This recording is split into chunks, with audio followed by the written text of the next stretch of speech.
So there's a couple of things that I want to address in this video. One is the amount of subscribers that we've now got, and the other one is the pressing issue of us replacing the car for potentially another 4x4. So watch the end of this video, because towards the end I'm going to be asking you a question, because I need your help essentially as subscribers as to what you think I should do.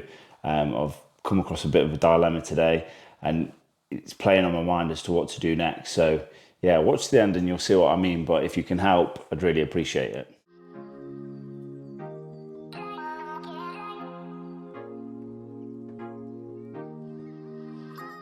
So subscribers, it was only last night that I got a notification off YouTube, and I sound excited because I am, because essentially I never thought I'd get there, but we've got 500 subscribers on the YouTube channel now, which is a massive milestone. As a lot of you are probably aware, we've actually come over from TikTok and from Instagram. We've done a lot of content on there, and I only really set the YouTube up to sort of complement those social channels and also to share a bit more content. And it's something I really enjoy doing. I haven't really got much of a hobby. When you've got 2 children, you tend to put all your time into them, and quite rightly. And I find that this is something that I can do whilst being around the children, including them. And it doesn't take me away like motocrossing would, or going to watch football or anything like that. You know, I can remain at home and I can do this. When the children go to sleep, I can edit. And I've actually really enjoyed doing it. Albeit my videos are pretty primitive, because everything that I have done on this channel so far has been off my phone. I've got a trusty Samsung Galaxy 23 Plus, and that's what's recording now. And the only addition that I've got are 2 Rode mics. That is it.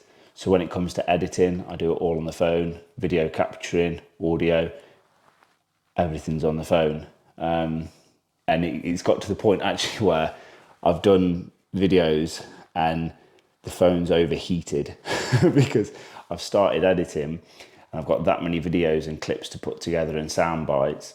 The phone's just gone, no thanks. It hasn't got the processing capacity. So it's been tricky. So personally, I'm proud of myself for even building a channel to 500 subscribers with a phone. But I think we will need to look at other forms of content creation in terms of perhaps a better camera. I certainly want a drone in the future. That's something I'd like, because I love the aerial shots.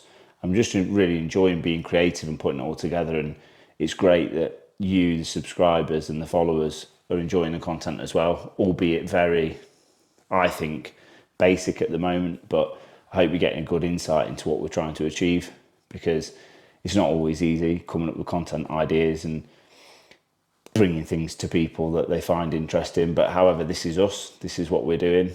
It's our caravan. We enjoy taking it away, and we enjoy sharing it with people and sharing their experiences. We find that more and more YouTubers now, and TikTokers and Instagrammers that are in the caravan fraternity, are coming over onto YouTube and creating channels too. So it's given us the opportunity to see more of what they're up to in perhaps a longer format than TikTok and Instagram.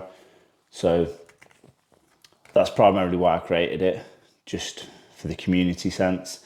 And you get some great feedback, and it's really interesting to see what other channels are doing and what they're up to in a longer format. So you can watch a video and it can be 10 to 15 to 20 minutes, whereas on TikTok and Instagram you just don't get that sort of inclusion into what those people are doing. You get the little snippets, don't you? But you don't get the full picture. So that's what I'm trying to do with this, is create a better picture. And clearly something's working, because people are enjoying watching it like yourselves, and you've subscribed. So thank you. It's free for you guys to subscribe, and it just helps so much grow the channel. We've had over 2,000 watched hours now, which, on the basis that a lot of my videos are only like 10 to 12 minutes, 2,000 watch hours is quite a lot. So clearly we're doing something right. So that's that. So I just wanted to say thank you, because I didn't ever think I'd get there. So from me, Riva and the family, thank you very much for subscribing. And long may it continue, and hopefully you'll continue to enjoy the content that I put together. And now we move on to the next part of the video. And I've got a drink here. Well, I've already consumed one, but hey, you know, It's not like I'm alcoholic, but let's face it, I enjoy cider.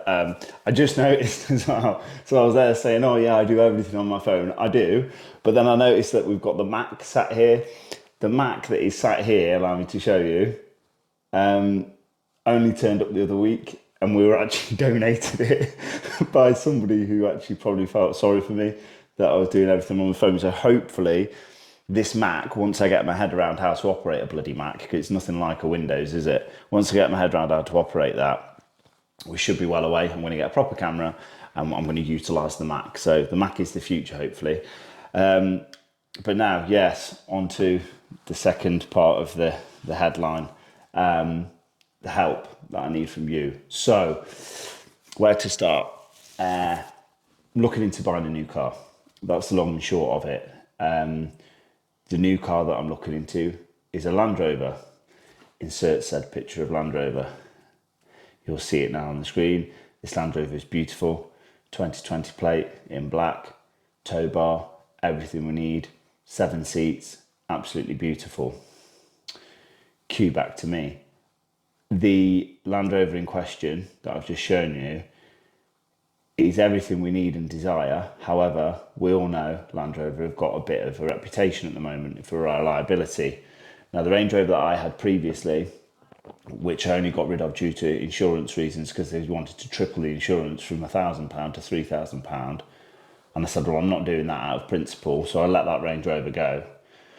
I've been running the Transit for the past year and it's just not capable of doing what I need it to do. It cannot tow Riva into a field and tow it back out easily. I want an automatic gearbox and I want 4x4 capability and 3.5 ton towing capacity, whereas the Transit's none of those. So the Transit's got a shelf life and I've been looking into a new car this week.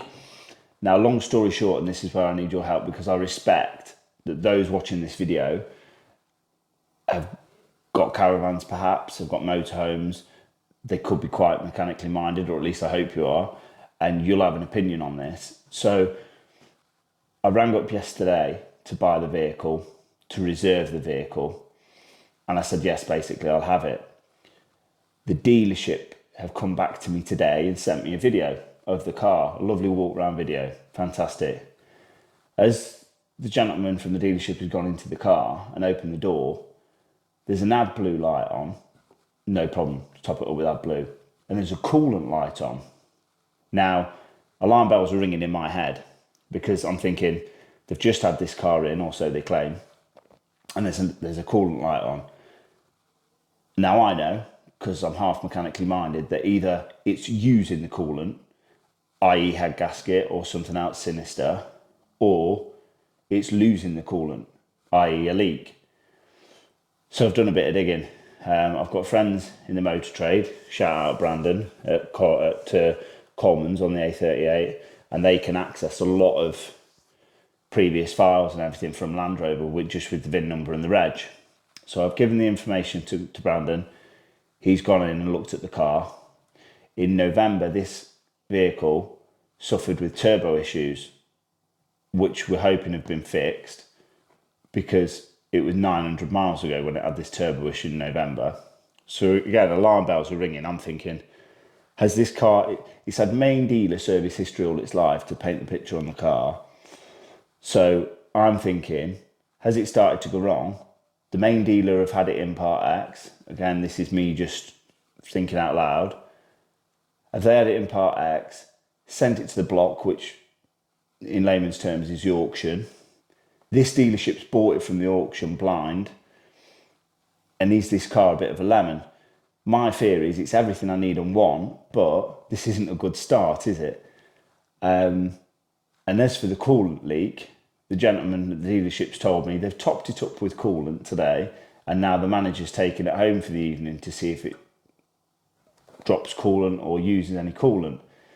And my question to you, the viewers, the subscribers, the people that tow caravans and the people that have got tow vehicles and know a bit about cars, what would you do in my predicament now? Because it is a predicament, because within the next couple of days, even tomorrow perhaps, I'm going to have to sign on the dotted line for this car once they tell me, oh, it's okay, Mr. Withington, there's no problem with it, the coolant hasn't dropped.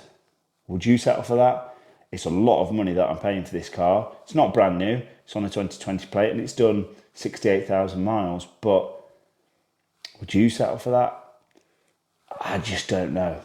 I don't know whether to just walk away and say, no, thank you, or go down the rabbit hole and hopefully come out the other side. I've got extended warranty on it, or at least that's what I've agreed, for 3 years. The salesman was quite adamant that I had that, and now it's no surprise on what we found out. And he said to me that the warranty is worth the paper it's written on, because that's the first thing I said to him. I said, I've been here before with cars and warranties. They're not worth the paper they're written on a lot of the time. I said, turbos are often not covered, gearboxes aren't covered, transmission, oh yes, all that's covered. Right. But does it take me to buy the car and get so many months down the line to find that out? Or do I just say now,